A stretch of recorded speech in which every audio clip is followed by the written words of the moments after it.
Yeah, he could take you all around the world. Yeah, I know he could take you places. Hey ladies and gentlemen, here we go again with part 2, but this time we're going to be talking about mid-alley and B-side. Starting off with mid-alley, my favorite spot, we're going to be looking at the same, I guess direction or same logistics within um, the B-bomb side and mid-alley. We're going to be looking at um, aggressive counter-terrorist plays for you to look out for. Here's a spot that is very commonly used. Um, I kind of like to use my utility as a team. I really like the support player to flash in for me. So as an entry fragger, as I get farther within the map and I gain map control, I ask for the pop flash, turn around, get these 2 kills, and use my utility to create extra space. So another flash that you could set up for yourself, another pop flash, I find it very useful. You've seen it before. It's kind of a flash that I've always kept for a secret, or at least shown to my friends. Is this flash? This flash would do you wonders. Um, I love this flash. I use it to get a pick on right side or left side if I'm using a sniper. I get it to just kind of peek very aggressively. Um, Usually counter terrorists, as you see right here, will come and peek out very hard. Um, Flash to kind of turn away since flashbangs are 1 second away of popping when hit with the surface. I don't know if you know that, but usually at that time I like to throw a smoke grenade right in the middle because it creates a one-way smoke where if I'm the terrorist and I'm going down mid alley and a counter terrorist wants to, I guess, begin to peek aggressively, you kind of see their silhouette in the smoke before they can see yours. And it kind of just, this smoke right down the middle alley kind of allows the counter terrorists to throw all their nades, waste their nades, and give you a kind of an easier execute. As they're wasting their nades, they don't have any more counter nades. So it's all about their aim and things of that nature. So right now I'm gonna show you I guess me looking at next through the smoke. Um, Again, you don't even have to peek through it or go off on it. You could, maybe do a B split or go for an A split, wrapping around into black. And then later rounds, you could use it as just messing with the counter terrorist heads, thinking that you are going there as they throw all their nades. And now you are, I guess, in a better situation. Now that you have better positioning, they counter terrorists don't have any more nades, things of that nature. One smoke grenade, you know, then you count how many nades there are.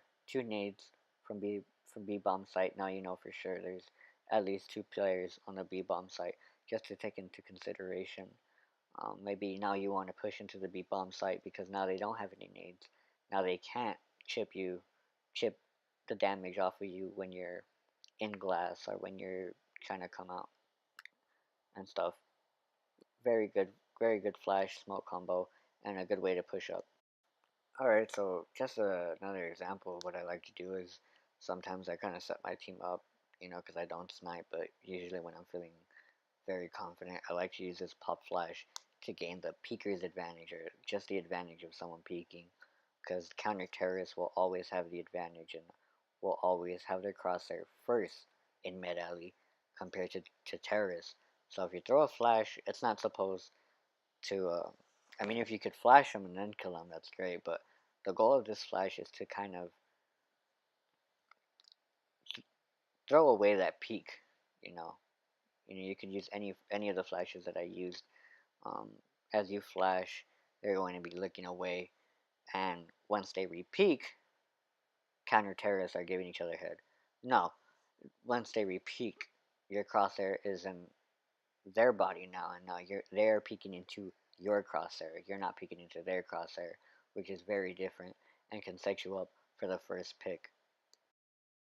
Okay, so kind of peeking in, if there isn't any, I guess, snipers in mid alley, or if you get the pick and you want to kind of aggress towards this position, I think it's a very good position. You could smoke either side, waste the counter nades in previous time, delay it, rush. But one thing I like to do is or remind everybody is I like to align myself on the left side because you have this little pillar. It's not again bulletproof, but um you're kind of at this, I guess, what is it, obtuse angle where the if anyone's speaking right side, they have to peek wider to come and see you, while you can still see their, I believe, right shoulder. And you kind of have to just mix it up. Sometimes I like to play really aggressive, throw that smoke down real fast, whether it's mid side or the right side, because whether you throw it right down the middle, left side or right side, it's going to be a one-way smoke. So usually what happens is counter terrorists get very curious, and if you play really aggressive, you get that um, one-way smoke peeker's advantage, and it's an easy kill. Okay, ladies and gentlemen, now we have set ourselves into the B bomb site, and you know, focusing. I'm not really gonna focus on anything glass. Glass is very um, pre-fire orientated, so I think it's kind of, I wouldn't say useless. If you guys would like for me to kind of show you the, I guess, the ins and out of glass, usually it's that right corner. But here's a smoke that I value very much, which I actually forgot to do. It's a smoke that I found out about a maybe last year October, and it's this smoke right here. And there's actually a better smoke that creates for a B split, a very great B split. I'm going to show you in a couple of seconds. So I think next through it, and that's that smoke right then and there. Where if you decide to go for a B split, the players in mid alley, they're covered from anybody who is in statue 2. Um, then the players in mid alley can wrap around and kind of sandwich these statue 3, statue 4 players who are, you know, infamous for being annoying and just um, kind of scary cats. But I mean, we all use it, and I think it's important for everybody to know the strategy. So, talking about statue 3 and 4, I mean, you could always bank off the nades, but um, I guess the first trouble that everybody has is statue 1 and 2.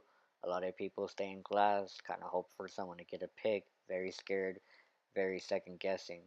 But here are some nades, and you know, something to kind of chip damage, um, give you that advantage and give you that confidence for your entry fragger, for your support player, and for the rest of your team to kind of just push forward. So as you see, I'm going to align myself within this wall and use the formula a squared plus b squared equals c squared, something I was taught in geometry. Finally came in handy is this nade right here that you bang off this wall, and it will do a lot of damage. It will do a lot of damage. Here we see an example of Rise, who will throw this nade, um, I believe, to Cross. And Cross is 100 health and 100 shield. So you have Rise. He's gonna throw the first nade. Here we go. And Cross will be at 53 health until he dies from the second nade. Um, I believe that's very great thing to be a great thing to know. Something very basic yet so effective. And here's another nade, another combination of nades that you could use for anybody's stature too. Um, Very hard thing to clear out, especially if they're a very trained sniper. Um, in this perspective, you kind of throw it off. Like, you see 41 damage without armor. We'll say that's about a good 60 with armor. And you see that's a good flash as well. All you have to do is get on top of that couch and kind of just throw it over. Um, I'd say that glass area, and to kind of just recap this video, we see this this wall bang right here. That's I would say it's I wouldn't say it's that useful. I'd recommend to I just put in a video to see if any of you guys notice. Maybe you guys use it later in the future. But I think banking off a nade um, off the wood is a better idea.